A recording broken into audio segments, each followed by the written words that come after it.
Hello दोस्तों, तो स्वागत है आपका स्टडी विद आशीष चौधरी के इस प्लेटफॉर्म पर। दोस्तों, इस प्लेटफॉर्म के माध्यम से हम भारत का भूगोल पढ़ रहे हैं और भारत के भूगोल के अंतर्गत एक क्लास नंबर 13 है। दोस्तों, हम लोग भारत के भूगोल के अंतर्गत हिमालय पर्वत को पढ़ रहे हैं। पिछली क्लासों में हमने हिमालय पर्वत को कवर किया है। पिछली क्लासों में हमने हिमालय पर्वत की 4 महत्वपूर्ण श्रेणियां जो कि उत्तर से दक्षिण की ओर विस्तृत हैं उनको पढ़ा हमने, जिसमें से महत्वपूर्ण ट्रांस हिमालय, महत्वपूर्ण वृहद हिमालय, महत्वपूर्ण लघु हिमालय और शिवालिक श्रेणियों को पढ़ा। पिछले क्लास में हमने जब हिमालय पूरब की ओर जाता है और दक्षिण की ओर बेंड मोड़ करता है तो इसके बाद पूर्वी राज्यों में कई महत्वपूर्ण श्रेणियों का निर्माण होता है, उन श्रेणियों के बारे में पढ़ा। तो आज हम हिमालय का एक और महत्वपूर्ण वर्गीकरण पढ़ने जा रहे हैं। एक वर्गीकरण उत्तर से दक्षिण की ओर है और आज हम हिमालय का वर्गीकरण दूसरी तरह से पढ़ने जा रहे हैं, जिसको हम कह सकते हैं कि पश्चिम से पूरब की ओर या पूरब से पश्चिम की ओर यह हिमालय का वर्गीकरण है। तो देखिए, चलते हैं हिमालय का वर्गीकरण। एक व्यक्ति थे sir Sydney Borad. Sir Sydney Borad के अनुसार हिमालय का प्रादेशिक वर्गीकरण किया गया। सर सिडनी बोराड के द्वारा हिमालय का प्रादेशिक वर्गीकरण किया गया, जिसको हम कहते हैं हिमालय का नदी घाटी के आधार पर वर्गीकरण। इसी को हम कहते हैं हिमालय का देशांतरी वर्गीकरण। इसको हम शब्दों से पहले समझते हैं क्या होता है ये हिमालय का वर्गीकरण। तो देखिए, प्रादेशिक वर्गीकरण इसलिए है क्योंकि इस हिमालय का जो वर्गीकरण है वो पूरब से पश्चिम की ओर है, पश्चिम से पूरब की ओर है, इसलिए इसका प्रदेश के अनुसार वर्गीकरण किया गया है। दूसरे शब्दों में कहें नदी घाटी के आधार पर, तो सर सिडनी बोराड के अनुसार हिमालय का जो वर्गीकरण है वह नदी घाटी को मानकर चलते हैं कि इस नदी घाटी से इस नदी घाटी के बीच एक हिमालय है, इस नदी घाटी से इस नदी घाटी के बीच दूसरा हिमालय है, इस नदी घाटी से, मतलब इस तरह से माना है कि नदी घाटी के बीच में पाए जाने वाले हिमालय की विशेषताओं के आधार पर उन्होंने बांट रखा है। सर सिडनी बोराड के अनुसार हिमालय को देशांतरी वर्गीकरण भी कहते हैं। क्योंकि देशांतरी वर्गीकरण इसलिए कहते हैं क्योंकि ये जो वर्गीकरण है लंबवत रूप से है, इसलिए उसको देशांतर रूप से हम माप सकते हैं। तो सर सिडनी बोराड के अनुसार हिमालय का प्रादेशिक वर्गीकरण नदी के आधार पर हम पढ़ने जा रहे हैं। तो देखिए, सर सिडनी बोराड के अनुसार हिमालय को 4 महत्वपूर्ण भागों में बांटा गया है। पहला और महत्वपूर्ण जो भाग है उसको हम कहते हैं कश्मीर हिमालय, पंजाब हिमालय, हिमाचल हिमालय और पश्चिमी हिमालय। तो सर सिडनी बोराड के अनुसार पहले हिमालय के 4 महत्वपूर्ण नाम हैं, जिसमें कश्मीर हिमालय कहते हैं, पंजाब हिमालय कहते हैं, हिमाचल हिमालय के साथ साथ पश्चिमी हिमालय कहते हैं। इसका जो प्रसिद्ध नाम है वो पंजाब हिमालय है। दूसरा जो वर्गीकरण किया है वो कुमायूं हिमालय है। सर सिडनी बोराड के अनुसार हिमालय का दूसरा है कुमायूं हिमालय, तीसरा है नेपाल हिमालय, चौथा है असम हिमालय। तो देखिए, सबसे पहले हम मैप के माध्यम से देखेंगे कैसे सर सिडनी बोराड ने हिमालय का पश्चिम से पूरब की ओर या फिर पूरब से पश्चिम की ओर वर्गीकरण किया है। तो देखिए, हम देखते हैं कि ये नदी सिंधु नदी है। तो भारत की सबसे उत्तर में बहने वाली सबसे बड़ी नदी सिंधु नदी है। उत्तर में बहने वाली सबसे बड़ी नदी सिंधु नदी है। तो सिंधु नदी और हिमाचल में बहने वाली एक महत्वपूर्ण नदी है सतलुज नदी, जो कि पाकिस्तान में सिंधु नदी से मिल जाती है। तो सिंधु नदी और सतलुज नदी के बीच में पाई जाने वाली घाटी को, पाई जाने वाले हिमालय को सर सिडनी बोराड ने पंजाब हिमालय, कश्मीर हिमालय, हिमाचल हिमालय और पश्चिमी हिमालय का नाम दिया। दूसरा जो वर्गीकरण जो घाटी है वह काली नदी और सतलुज नदी के बीच में पाए जाने वाला हिमालय है। तीसरा तीस्ता नदी और काली नदी के बीच में पाया जाने वाला हिमालय है, जिसको हम नेपाल हिमालय के नाम से जानते हैं। और चौथा वह अंतिम हिमालय है कि तीस्ता नदी और ब्रह्मपुत्र नदी के बीच में पाए जाने वाले हिमालय को असम हिमालय कहा गया है। किसके द्वारा? सर सिडनी बोराड के द्वारा। अब देखिए, हम लोग देखेंगे सर सिडनी बोराड के द्वारा किए गए 4 महत्वपूर्ण वर्गीकरणों में पहला वर्गीकरण है पंजाब हिमालय। तो देखिए पंजाब हिमालय की बहुत ही महत्वपूर्ण विशेषता है, उन एक एक पॉइंटों को हम लेके चलेंगे जो कि पेपर की दृष्टि से बहुत ही महत्वपूर्ण है। तो देखिए पहला है पंजाब हिमालय। तो देखिए पंजाब हिमालय का विस्तार सिंधु नदी और सतलुज नदी के मध्य पाया जाता है। तो देखिए सर सिडनी बोराट के द्वारा किए गए प्रादेशिक वर्गीकरण व नदी घाटी के आधार पर किए गए वर्गीकरण के अनुसार पंजाब हिमालय का विस्तार सिंधु नदी से सतलुज नदी के मध्य पाया जाता है। दूसरा पॉइंट लेके चलते हैं, पंजाब हिमालय का विस्तार 560 किलोमीटर लंबा है। तो पंजाब हिमालय का जो विस्तार है वह 560 किलोमीटर लंबा है। अगर इसकी चौड़ाई देखी जाए तो पंजाब हिमालय सभी हिमालयों में सर्वाधिक चौड़ा है। क्यों है? क्योंकि हम जब हिमालय को पढ़ रहे थे तब बताया था कि हिमालय पश्चिम में बहुत अधिक चौड़ा है और जैसे ये पूरब की ओर जाता है तो यहाँ इसकी चौड़ाई घटते हुए 160 किलोमीटर हो जाती है। तो पंजाब हिमालय सभी हिमालयों में सबसे अधिक चौड़ा है। तो कह सकते हैं कि पंजाब हिमालय की जो चौड़ाई है वो 250 किलोमीटर से 400 किलोमीटर तक पाई जाती है। इसकी लंबाई 560 किलोमीटर है, इसकी चौड़ाई 250 किलोमीटर से 400 किलोमीटर तक है। देखिए एक और महत्वपूर्ण पॉइंट, पंजाब हिमालय का सर्वाधिक विस्तार हिमाचल प्रदेश और जम्मू कश्मीर व लद्दाख में मिलता है। पंजाब हिमालय का जो सर्वाधिक विस्तार है वह है जम्मू कश्मीर केंद्र शासित प्रदेश है, एक लद्दाख केंद्र शासित प्रदेश है, इसके साथ हिमाचल प्रदेश में और पंजाब में पाया जाता है। देखिए पंजाब हिमालय का एक दूसरा नाम है कि पंजाब हिमालय को हम एक ठंडा मरुस्थल के नाम से भी जानते हैं, क्योंकि यह हिमालय बहुत ही शुष्क हिमालयों में से एक है, इसलिए हम इसको ठंडा मरुस्थल के नाम से जानते हैं। देखिए इसका एक और महत्वपूर्ण पॉइंट है कि पंजाब हिमालय में ही ठंडे मैदानों का निर्माण होता है। पिछली क्लासों में हमने पढ़ा था मर्ग, कश्मीर की घाटियों में जब गर्मी के दिन आते हैं तब वहाँ से बर्फ जो होती है हट जाती है, इस वजह से वहाँ पर छोटे छोटे घास के मैदान आ जाते हैं, उनको हम कहते हैं मर्ग। उन्हीं के जो दूसरे नाम है क्षेत्र के अनुसार गुलमर्ग, सोनमर्ग, जो कि पंजाब हिमालय के अंतर्गत ही आते हैं। अगर कभी क्वेश्चन आता है कि गुलमर्ग किस हिमालय के अंतर्गत आता है, ऑप्शन में दिया है पंजाब हिमालय, कश्मीर हिमालय, तो आएगा पंजाब हिमालय और कश्मीर हिमालय। देखिए पंजाब हिमालय में महत्वपूर्ण श्रेणियाँ आती हैं। पंजाब हिमालय में कुछ महत्वपूर्ण श्रेणियाँ आती हैं जिसमें काराकोरम श्रेणी, लद्दाख श्रेणी, जास्कर श्रेणी, पीर पंजाल श्रेणी के साथ साथ धौलाधार श्रेणी इसी हिमालय के अंतर्गत पाई जाती है। देखिए पंजाब हिमालय की एक और महत्वपूर्ण विशेषता है, पंजाब हिमालय में सबसे ऊंची जो चोटी है वह है नंगा पर्वत है। पंजाब हिमालय की सबसे ऊंची जो चोटी है वह नंगा पर्वत है। हमने पढ़ा कि K2 यहाँ पर है जो कि भारत की सबसे ऊंची चोटी है, विश्व की दूसरे नंबर की चोटी है, लेकिन यह पंजाब हिमालय के अंतर्गत नहीं आती है क्योंकि यह सिंधु नदी से काफ़ी उत्तर में है। इसलिए पंजाब हिमालय की जो सर्वोच्च चोटी है वो नंगा पर्वत है।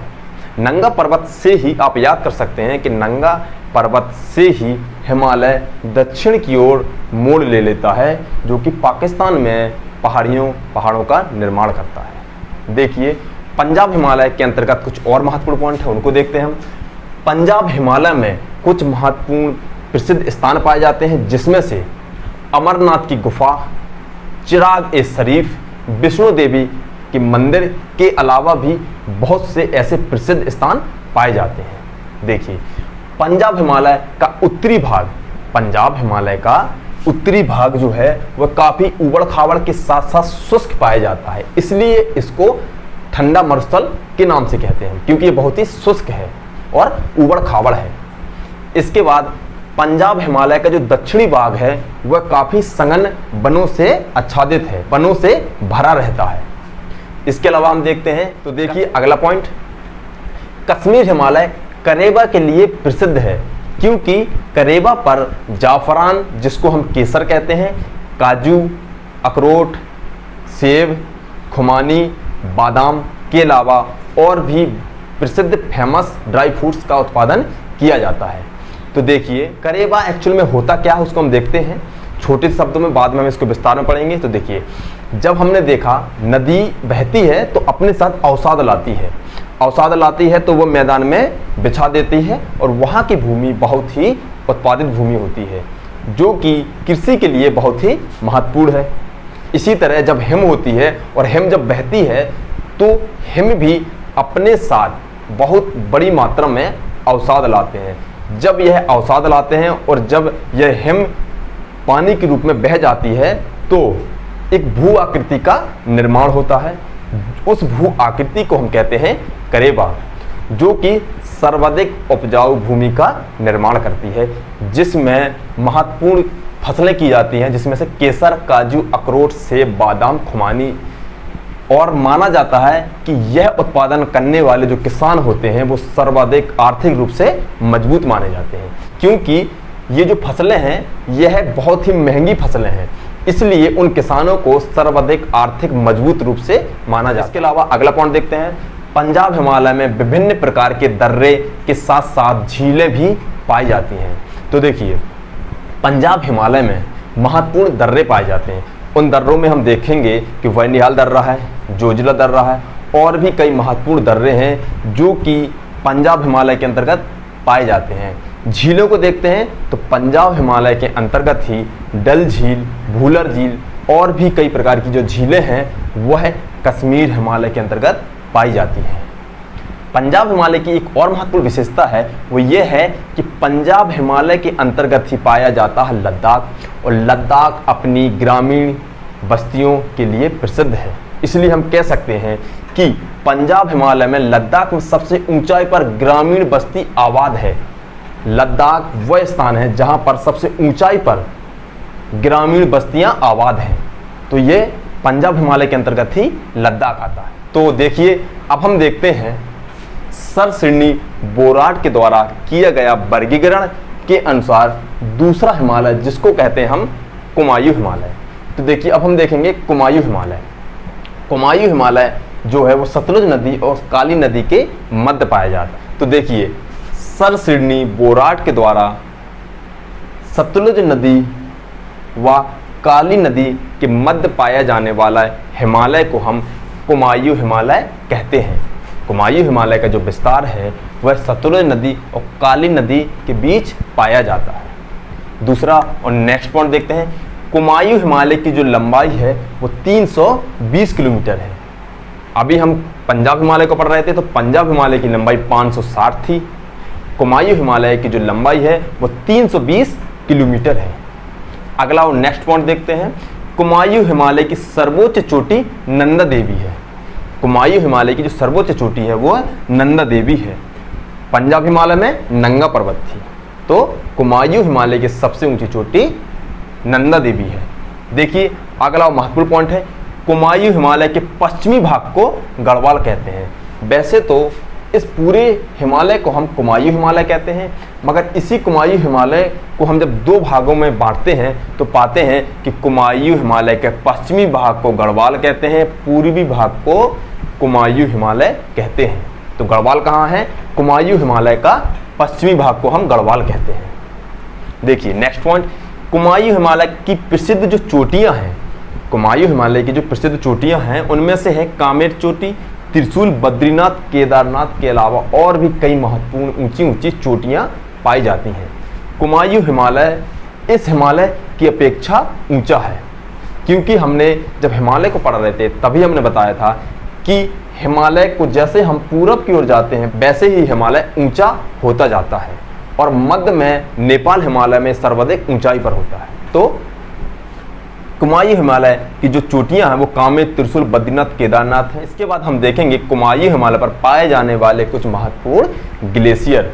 तो गंगोत्री ग्लेशियर है, यमुनोत्री ग्लेशियर है, पिंडारा ग्लेशियर है, जो कि महत्वपूर्ण ग्लेशियर हैं। इन्हीं ग्लेशियरों से निकली हैं महत्वपूर्ण नदियां। तो हम कह सकते हैं कि कुमायूं हिमालय से ही गंगा, यमुना जैसी महत्वपूर्ण नदियों का उद्गम होता है। अब हम देखते हैं अगला महत्वपूर्ण कुमायूं हिमालय में जो प्रसिद्ध स्थान है। देखिए, कुमायूं हिमालय का जो महत्वपूर्ण विस्तार है वो अधिकतम उत्तराखंड में है। इसलिए कुमायूं हिमालय के जो जितने भी प्रसिद्ध स्थान हैं वो सभी के सभी उत्तराखंड में पाए जाते हैं। तो कुमायूं हिमालय के अंतर्गत पाए जाने वाले प्रसिद्ध स्थान जो हैं वह नैनीताल, मसूरी, रानीखेत, बद्रीनाथ, केदारनाथ, हरिद्वार, बागेश्वर के अलावा अल्मोड़ा, चमोली, पिथौरागढ़ ये प्रसिद्ध स्थान हैं, क्योंकि इसका जो विस्तार है वो सर्वाधिक उत्तराखंड में है, इसलिए इसके प्रसिद्ध स्थान सभी उत्तराखंड में पाए जाते हैं। देखिए नेक्स्ट पॉइंट, कुमायूं हिमालय के अंतर्गत सिख धर्म को मानने वाले प्रसिद्ध जो स्थान है वह हेमकुंड साहिब है, जो कि कुमायूं हिमालय के अंतर्गत ही आता है। अगर क्वेश्चन आता है कि हेमकुंड साहिब किस हिमालय के अंतर्गत आता है, तो यह कुमायूं हिमालय के अंतर्गत आता है। और हेमकुंड साहिब क्या है? यह एक सिख धर्म का प्रसिद्ध स्थान है। देखिए नेक्स्ट पॉइंट, कुमायूं हिमालय में कई प्रकार की झीलें पाई जाती हैं, जैसे यहाँ पर हमने बताया था वुलर झील, डल झील के अलावा और भी कई झीलें हैं। इसी प्रकार कुमायूं हिमालय में नैनीताल, भीमताल, सातताल और भी कई प्रकार की झीलें हैं जो कि यहाँ पाई जाती हैं। जब हम झीलों के बारे में पढ़ेंगे तो एक एक झील को लेकर चलेंगे। अभी हम कुमायूं हिमालय के अंतर्गत पाई जाने वाली कुछ प्रसिद्ध झीलों के बारे में पढ़ रहे हैं। देखिए, कुमायूं हिमालय, लघु हिमालय और शिवालिक हिमालय के बीच में कुछ अच्छी घाटियां पाई जाती हैं जो कि प्रसिद्ध घाटियां हैं। तो देखिए, लघु हिमालय और शिवालिक हिमालय के बीच में दून व द्वार घाटियां पाई जाती हैं। हमने पिछली क्लास में पढ़ा था दून व द्वार कुछ शहर हैं, जिसमें से पाटलिदून, कोतलीदून, देहरादून, हरिद्वार जो कि महत्वपूर्ण शहर हैं। तो हम कह सकते हैं कि कुमायूं हिमालय के अंतर्गत दून व द्वार पाए जाते हैं घाटियों के रूप में। तो पूर्व में उसको द्वार है और पश्चिम में दून घाटियां पाई जाती हैं। पूर्व में द्वार, पश्चिम में दून घाटियां पाई जाती हैं। देखिए नेक्स्ट पॉइंट, कुमायूं हिमालय का विस्तार अधिकतम उत्तराखंड के साथ साथ हिमाचल प्रदेश में भी है, मगर कुमायूं हिमालय का जो सर्वाधिक विस्तार है वह उत्तराखंड में पाया जाता है। देखिए नेक्स्ट पॉइंट, कुमायूं हिमालय के प्रसिद्ध दर्रे हैं। कुमायूं हिमालय में कई प्रसिद्ध दर्रे पाए जाते हैं, क्योंकि कुमायूं हिमालय जो है वह उत्तराखंड में पाया जाता है। उत्तराखंड तिब्बत से सीधे सीधे लगा हुआ है, इसलिए कुमायूं हिमालय में कुछ महत्वपूर्ण दर्रे पाए जाते हैं, जिसमें से माना और नीति दर्रे हैं जो कि सीधे सीधे तिब्बत से जोड़ते हैं, सीधे सीधे तिब्बत को भारत से जोड़ते हैं।